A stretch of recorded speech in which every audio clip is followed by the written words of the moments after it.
Gracias, Javi. Seguimos. La siguiente ponencia, Mujeres Negras y Tecnologías Ancestrales de Innovación, por Bianca Santana, que es periodista e investigadora. En su doctorado en Ciencia de la Información investiga memoria y escritura de mujeres negras. Fue una de las fundadoras, espero decirlo bien, de la Casa de Lua Organización Feminista y de la Casa de Cultura Digital, y es autora del libro Cuando me descubrí negra, columnista de la revista Cult. ¿Qué pasa? 10 minutos, por favor. Buenos días. A mí me gustaría empezar con un poema. El final de un poema. La empleada y el poeta es el nombre de una escritora brasileña llamada Conceição Evaristo. Raimunda, la empleada, entre escobas, mopas, ollas y polvo, desinventaba de sí los dolores inventados por el poeta. Conceição Evaristo, antes de ser escritora, fue empleada. Y ella escribe sobre Brasil y la sociedad brasileña de una perspectiva que no está en los libros. Es muy reciente, aparentemente, esta perspectiva, pero tenemos encontrado otras mujeres que han hablado de nuestra historia y nuestra sociedad a partir de abajo y de dentro. Cuando yo llegué aquí hoy día, yo he mirado este lugar y he hablado, ¿qué es eso? Hay mucha información acá. Y en el poco que he leído, yo he visto que fue un orfanato, un manicomio y cadea en la Inquisición. Pensemos en cuántas historias hay aquí que nos fueron narradas, contadas.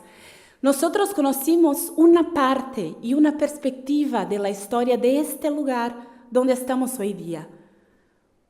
Las voces silenciadas no podemos percibir, pero ellas existen. Y si ponemos atención y oímos, podemos aprender mucho sobre innovación también. Piensa en las mujeres que estuvieron aquí. ¿Cuánta innovación no pudieron hacer? Bueno, un poco de contexto porque hablo desde Brasil, ¿no? Y perdón por mi portugués. La esclavitud negra legal se pasó en Brasil por casi 400 años. Hace poco, este año tenemos 130 años de abolición de la esclavitud. Es muy poco. La pirámide social brasileña es la misma. Las personas negras están en el mismo lugar cuando miramos los indicadores sociales. El Estado brasileño emprendió políticas explícitas de blanqueamiento, de muchas maneras diferentes. Una de ellas, la inmigración muy incentivada. Yo recorrí algunos datos de la inmigración española al Brasil. Mira la fecha. Se empezó en 1884, 4 años antes de la abolición.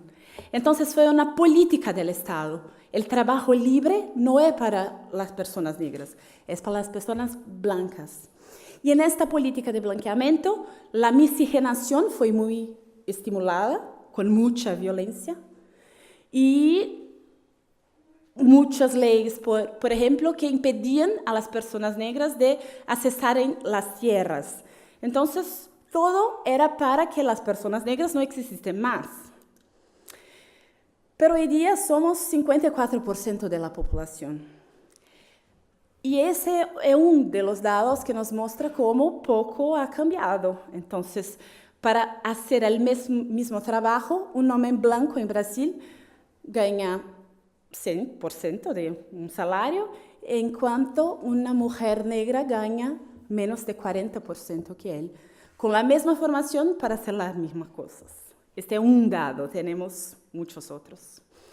Nosotros hablamos de genocidio en Brasil hoy día. A cada 23 minutos en Brasil, un joven negro es asesinado. Son 63 por día, 23.000 en un año. Es una cosa pavorosa. y sin hacking. Si nosotras no mirásemos las estructuras, comprendésemos que todo es para nuestra muerte, nosotras no estaríamos vivas. Entonces traigo algunas mujeres que desde el siglo XVIII, por lo menos, innovaron. Pero muchas veces nosotras no miramos a eso como innovación. Innovación es solo lo que hacemos con los códigos y el digital y todo muy, wow, fantástico. Pero Esperanza García fue una mujer capturada en la Costa da Mina, en África, con mucha violencia, llevada a Brasil y allá fue esclavizada desde los 6 años de edad. Ella era escrava como prostituta. Cuando ella tenía más años, tornó-se esclava de ganho, que es una modalidad en esclavitud que tiene que dar una plaza por día, pero si trabajas más puede guardar, no sé. Esperanza se tornó muy rica. Él ha comprado... yo estoy confundiendo, perdón. Esta es Rosa Egipciaca, después vuelvo a Esperanza, estoy loca. Rosa Egipciaca, ¿está bien? Perdón. Rosa se tornado muy rica, he comprado el prostíbulo y un día ella ha oído María, Nuestra Señora, la Virgen, hablar con ella. Y yo pienso que este es mejor hacking, ¿no? No soy yo, Dios, ¿no? La Dios ha hablado conmigo. Tengo que aprender a leer, a escribir un libro con la historia de mi vida y abrir un convento, una casa para freiras, solamente con esclavas negras. Y solamente nosotras habitaremos en este lugar. Y así lo hice en Río de Janeiro en el siglo XVIII. Ella ha escrito un libro de 250 páginas con su vida. Ella ha aprendido a leer y escribir. Y libertó muchas mujeres de esta manera. Hacking, ¿no? Desde dentro. Pero Rosa fue condenada por la Inquisición. Fue capturada, traída a Lisboa y acá se murió. Qué simbólico estarmos hoy día acá hablando de Rosa, ¿no? Esperanza, perdón. Esperanza fue esclava en el norte de Brasil y cuando la mayor parte de la población también no escribía, los dueños de esclavos no escribían, ella escribió una carta al gobernador de la provincia contestando los malos tratos que ella y los otros sufrían. En el siglo XVIII, esta mujer comprendió la importancia del documento, la escritura, como reivindicación política. Yo soy muy mejor en portugués, ¿está bien? Bueno, y hacemos eso desde siempre en las casas de candomblé. Cuando no teníamos familias de sangre, porque era prohibido, teníamos las familias de santo.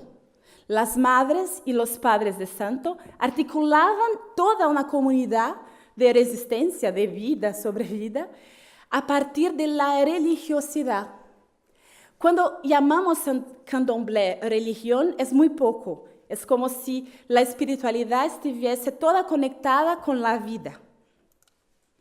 Mãe Senhora, en el inicio del siglo XX, fue una de estas grandes madres, muy famosa. Ella ha nacido en una región en África, que hoy es Benín y Nigeria. La religión es Yorubá, culto a los orixás. Y cuando ella nació en una familia noble en África y fue esclavizada en Brasil, pero la comunidad esclava respetaba mucho su familia noble, ¿no? Entonces ella ha creado un imperio subterráneo que fortaleció mucho el candomblé en Brasil y gracias a ella se espalhou por grande parte del país. No puedo dejar de hablar de Marielle Franco, que es otra expresión de hacker, de mujer negra en la sociedad brasileña.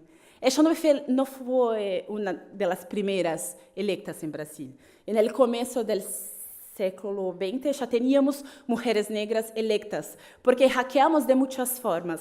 Hackeamos também dentro das instituições. Marielle foi eleita vereadora em Rio de Janeiro e ela tomou 4 tiros na testa em março deste ano. Foi assassinada.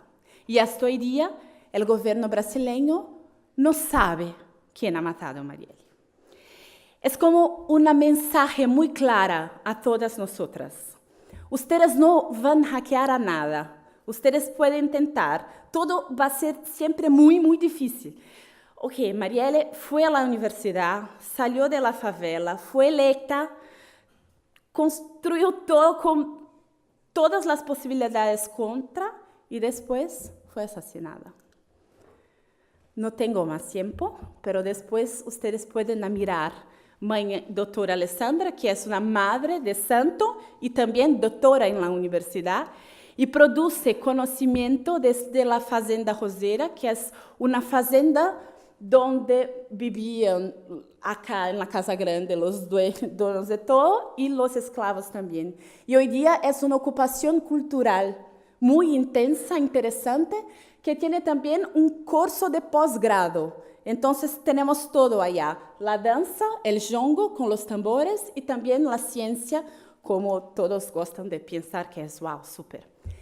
E para encerrar, Casa de Lua foi uma experiência que nós não chamávamos Laboratório Cidadano, mas é possível ler desta forma em São Paulo, Brasil. E acá estão algumas das mulheres negras desse espaço, mas muitas outras mulheres estavam allá. Nós organizamos na região desde cuidados de los niños, de forma colaborativa com as mulheres, hasta hackathon e produção de tecnologia desde as mulheres negras, porque a nós nos interessa a todo. Muchas gracias.